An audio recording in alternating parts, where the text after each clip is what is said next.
Welcome to the GlamLife Podcast, where we empower and inspire beauty professionals to take their careers to the next level.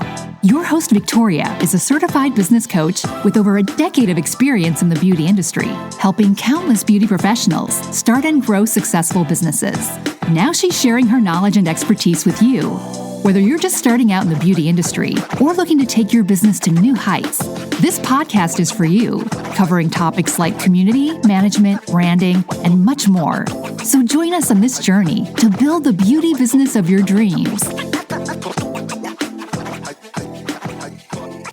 Good morning. How are you?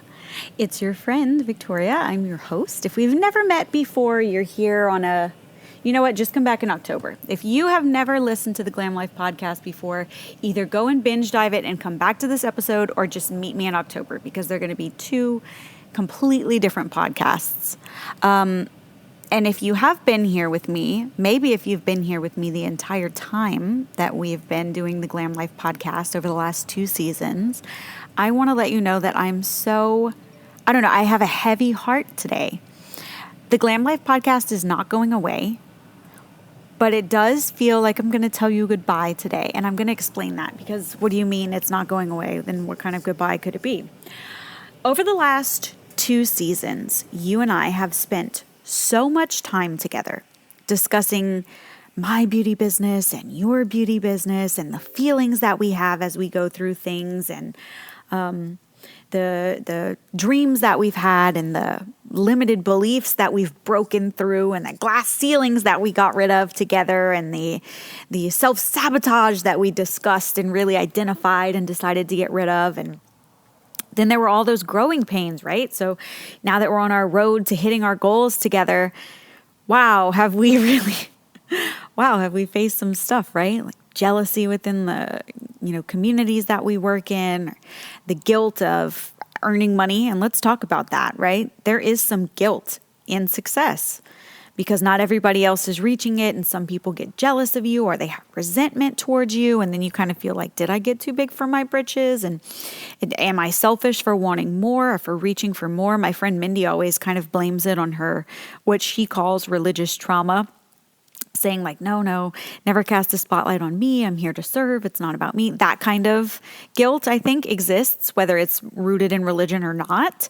I think there are lots of people who think, that imposter syndrome just kind of creeps back in. We've been through it, girl, together.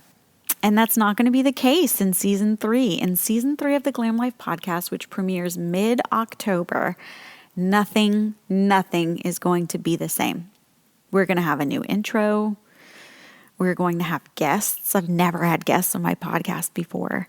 And where I have spent the last 2 seasons telling you everything that I could possibly think of, bearing my soul, being naked in front of you, figuratively, when it comes to the skeletons of my business and telling you this is what I went through, this is what I'm going through now, this is what I'm afraid of, this is what I dream of. While we had those conversations, they felt very intimate. They felt very private. And it felt like it was just you and I, business besties. And now if we're going to introduce new people into our relationship, wow. But the good news is all of the people who are confirmed for season 3, because season 3 is in the bag already, are people whose experience is so much more than mine, so much more valuable than just my voice, and people who you honestly, truly want to hear from already anyway. So today is my love letter to the relationship that is yours and mine.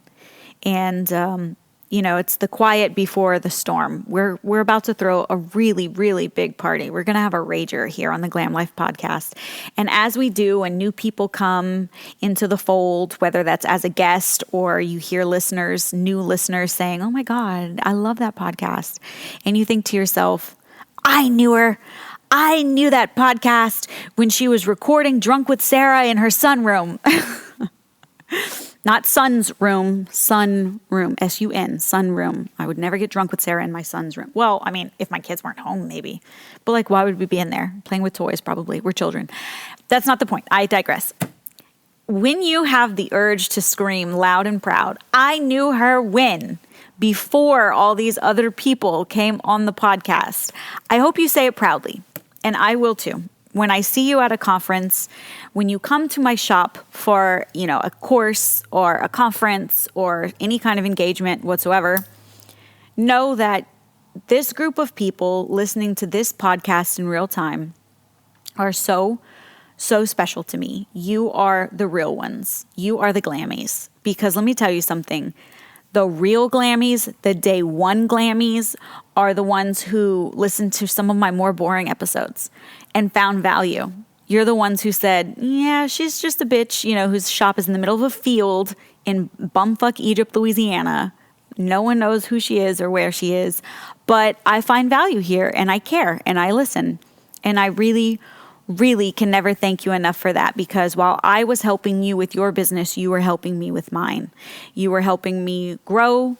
You were helping me plant my own roots and kind of, sow my own garden in the permanent makeup industry. And that actually is an Easter egg that people will see later. But yeah, today's episode is such a special one because it's my last just me and you episode.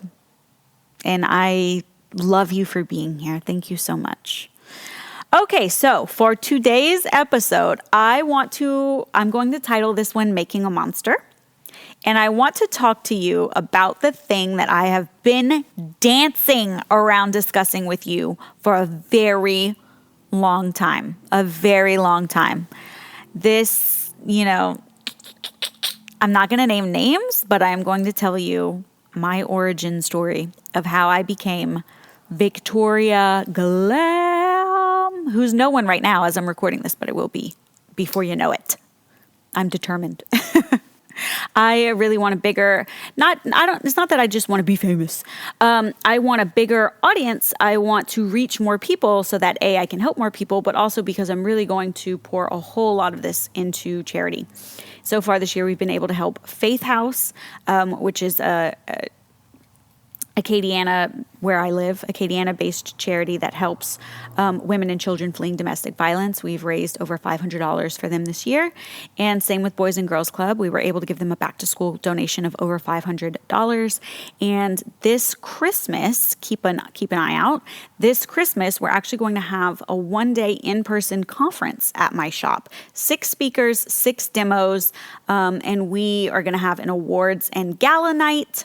A dinner and awards gala night that evening, and it benefits Toys for Tots. So actually that's going to be the cost of admission is toys, so not selling tickets. Actually, our goal for this is pretty attainable. We're thinking 200 toys for Toys for Tots. And I would really like to smash that goal. So if you want to bring extra, that would be even better. So anyway, let's talk about it. Making a monster. How did Victoria Rocca turn into Victoria Glam? Hey friends, Victoria here. Brow Sister PMU Products is a proud sponsor of the GlamLife Podcast. Brow Sister PMU Products' main goal is to make sure that your clients feel as good as you make them look. Keeping your clients nice, numb, and comfortable throughout your procedures is our #1 priority always. Though we do have a selection of colors and needles and microblades as well. Check us out over at browsister.com. Our podcast is not possible without Brow Sister. So thank you so much for supporting. I really, truly appreciate it. And to prove it, go ahead and use GlamLife 20 for 20% off your next order. Now let's get back to today's episode. So I used to work for a nonprofit. I didn't always work in the beauty industry. I actually never wanted to own my own business. I just wanted a really good job. And I wanted one that I could kind of brag about, So when that job came with a title, director, I thought I had made it. Really, truly, I thought I had made it. But I had not made it because that did not line up with the kind of mom that I wanted to be. And my husband and I were interested in starting our family. We actually became pregnant and lost that pregnancy while I was working there. And I realized literally during my miscarriage, I realized that people were still calling and texting me, asking me where things were, what were passwords, where could they find a key. I was like, I'm bleeding in the bathtub right now. And you know that. And you're calling me? Okay. So I realized I could not live in quadrant 4, constantly putting out fires, working like an hour away from home. So what was my life as a mom going to be like? I was going to have a baby, get 6 weeks with my baby, and then drive an hour to drop it to my mom, and then an hour to work from 7 to 7, and then drive an hour to pick up my baby and an hour home, and then do it all, get a couple hours sleep, maybe, because the babies wake up all night long, and then do it again. Like, that was just not gonna fly because I wanted to be the mom I am now. Oh, my kid's sick. Sorry, you guys, got to reschedule. Can't be there today. My kid needs me. Oh, you need to go to the doctor's office? No problem. I'm going to be the one to take you. Oh, you have swim lessons in the middle of the day? Don't worry about it. I won't work this summer. Oh, okay. You guys are going to the zoo? I want to go to the zoo. I want to see your face when you see an elephant for the first time. Yeah, I wanted to be that mom. So I became that mom. I was speaking to some friends, and one of them was like, I'm starting my own permanent makeup business. You should come and work with me. But I'll only hire you, or I'll only send you to training, or she'll only train you, or something along those lines, if you are either a cosmetologist or an esthetician, and you're neither of those. I was like, okay, then I'll become one. Quit my job, went to SD school for 6 months, had no pay for 6 months, and as soon as I graduated, I didn't even wait for state board licensure. As soon as I graduated, I called that educator in Texas. Her name's Lisa Fast. She's fabulous, and I love her. And she was, at the time, a platinum trainer for the AAM. I called her up and said, yo, I heard you'll only train me if I have skin experience. I just graduated esthetician school. Take my money. And she said, bet, come on over. So that week, I went and trained in permanent makeup so that I could get this job that my, quote, friend had promised me. And when I came home, I found out I was pregnant, and I was pissed. I was like, are you kidding me? You don't start a new career and a family the same month, Andrew. And my husband was just kind of laughing to himself, and he was like, oh, I don't know how that happened. Oh, you don't? Oh, you don't? I know exactly how it happened. Mardi Gras. He let me get all dressed up. He took me to my favorite event of the year, the Wide Load Mardi Gras Ball, and he bought me my favorite champagne, Veuve Clicquot. By the way, I held the record for selling the most Veuve at the Gold Club in Baton Rouge. But anyway, that was a decade ago. So needless to say, things happened after that. And then I was going to have a baby, and now we have Waylon. But that was the first time that I really felt that, like, can I do this?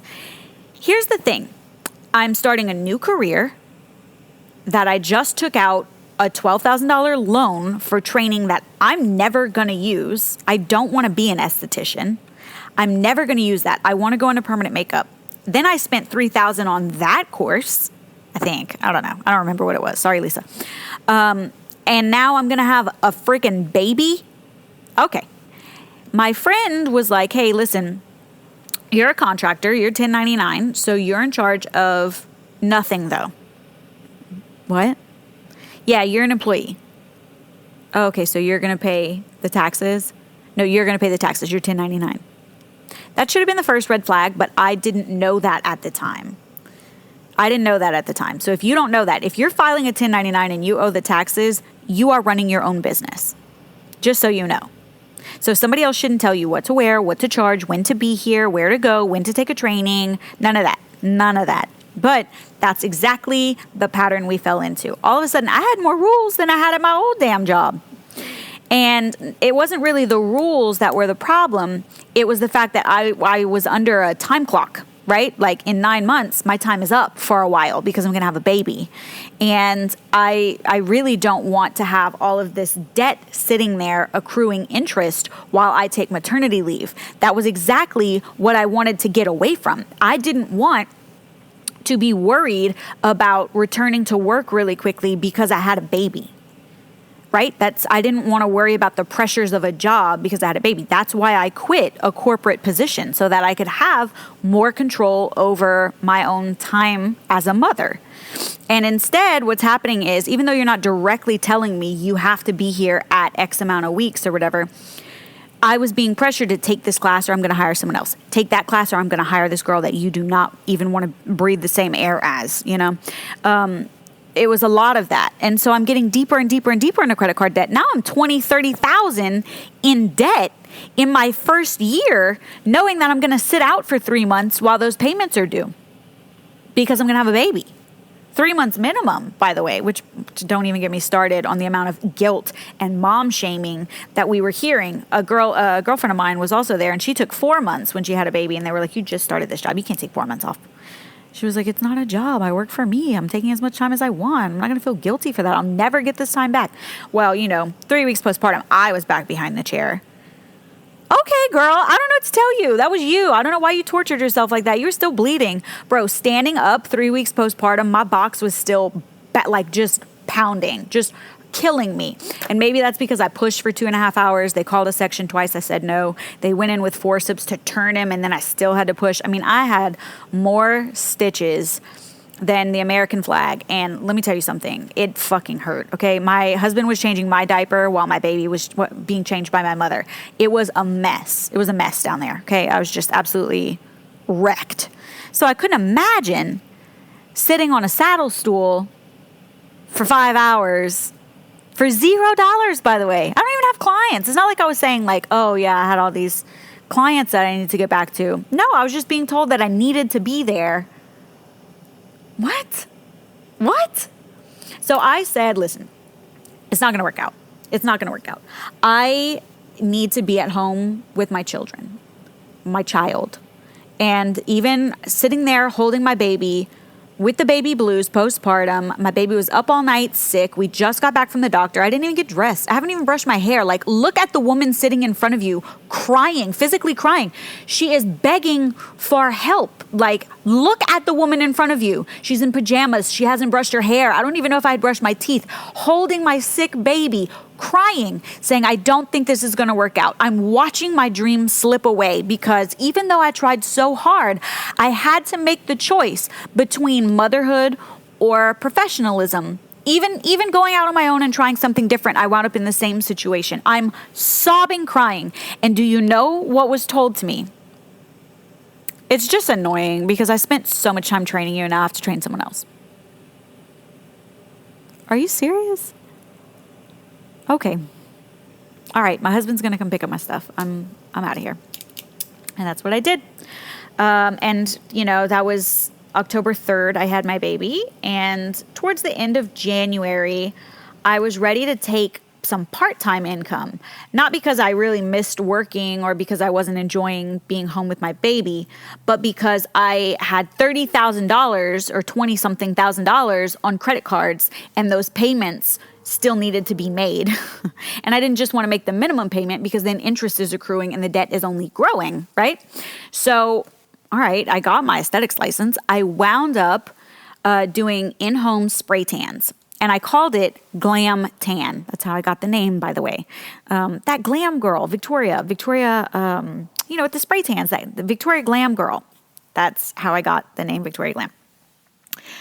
So I started doing in-home spray tans, and those were good. And it was building, and I was getting a really good reputation. I got in with this great friend group of like affluent women who go to parties and go to fundraisers and that kind of thing. So they needed lots of spray tans, but they also didn't mind paying for me to come and do it in their home. Oh yeah, I'll pay for convenience. Cool. So then I started thinking, what else could I do? Like, how could I upsell, Already a businesswoman without even meaning to be, already thinking like a businesswoman. So I was like, well, I'm an esthetician. What about a lash lift?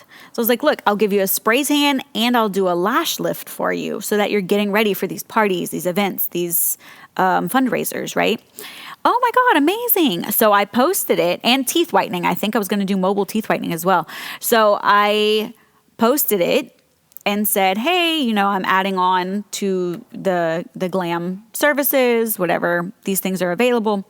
The girl who had pressured me so much that I wound up leaving, being managed out, essentially, she went and liked it on every platform that I posted it. So Facebook, Instagram, Snapchat, she went and liked the post. And it felt aggressive because certainly she didn't even follow my page. She had never supported my business endeavors before. Actually, I hadn't heard from her since I cried in front of her that day holding my baby. So I couldn't tell, because I was a little naive, I couldn't tell if she was being aggressive or if she was being supportive, like finally. So I messaged her and was like, hey, thanks for your support today. It was nice to see that on like everything that I posted. And she said, anything else you want to steal from my business? I have the text message. I never got rid of that phone because I use this. I mean, I should just print it out and frame it at this point because, boy, did that phrase start the wildfire. I said, what do you mean? What am I going to steal from your business? Like, I'm not even doing permanent makeup. And she said, no, I taught you lash lifts. No, actually, one of my coworkers taught me lash lifts. And did you invent lash lifts? No, I'm an esthetician. I can do lash lifts if I want to. Oh, that was it. Go fuck yourself, Victoria. I want to put that on a t-shirt. Can someone send me a pink shirt, light pink shirt with FF0099 is the hex code. That color, right? Go fuck yourself, Victoria. Can you make that for me? I really want one of those. Send it to the shop. 7424 Johnston Street, Lafayette, Louisiana, 70503. I want that on a shirt, on a sweater, on a big t-shirt, on a sleep t-shirt, on a crop top. I want to wear that phrase. Go fuck yourself, Victoria. Okay, bet. You don't want to be my friend? Then I'm never going to worry again about what you think of me or whether or not I'm being a good friend to you. Go fuck yourself, Victoria. Okay, I will go fuck myself. Don't you worry about it. I'm going to fuck right off. I'm going to go fucking get all the money you pressured me to spend when I was delicate, pregnant, scared, and crying. Okay, I owe all this money? Great. Then I'm actually going to run a business. So I immediately called my friend Shannon, who is just, I don't know, the Mother Teresa without being pious. She's had a lot of marriages. So let's give her some street cred. But truly, she is just the port in a storm. If you are in trouble in Lafayette, Louisiana in the beauty industry, everybody knows, call Shannon. So I called Shannon and I was like, hey girl, I want to rent that room. She said, bet. The girls who are sharing it right now are not able to pay their rent. You come and do it. She gave me, I think it was $650 for the room. And I got in there with no clients and started networking. I met all of her people. I posted all the time. And I did use more training. I used all the training I had already paid for. And I started networking and building my own brand. I worked out of that little room until I was ready to grow. And that was when I had Henry, my second baby. So I found another room, the one that we had in Maurice, with Shannon's friend, Miss Sherry, who's also amazing. I asked her if I could have that room. Somebody else had the whole suite or whatever. That was a whole thing, this absolutely wild situation. And she really didn't want me to have the room because she wanted to be a brow artist, but she couldn't hack it either. So I wound up taking over the whole suite. And then Sarah came and it built and built and built. And then I became the Microblading Institute and I started training people and putting more brow artists into our local economy, local area. And then I never touched that money. I saved every dollar, every dime, and I put it down on this building that I'm sitting in right now, and I own 4,300 square feet of commercial real estate. I opened up my products business, and I have the warehouse here, and I do all of the shipping here. I started doing OTC short runs, selling numbing. I started speaking on stages. I was coaching other beauty businesses. I was traveling the world speaking about building community and being kind to women who want to own their time as a mom. And I just hope she hears it. I hope she feels it. I hope she fucking smells it. Go fuck yourself, Victoria. Go fuck yourself. Oh my God, what a creepy whisper. No, but I hear it. I hear it echo in my brain. I hear it rattle around. And I hope you do too. And when you come back for season 3 and you see what I have built with the GlamLife podcast, I hope you laugh and scream, "Go fuck yourself, Victoria! Go fuck yourself!" And I will. See you in October.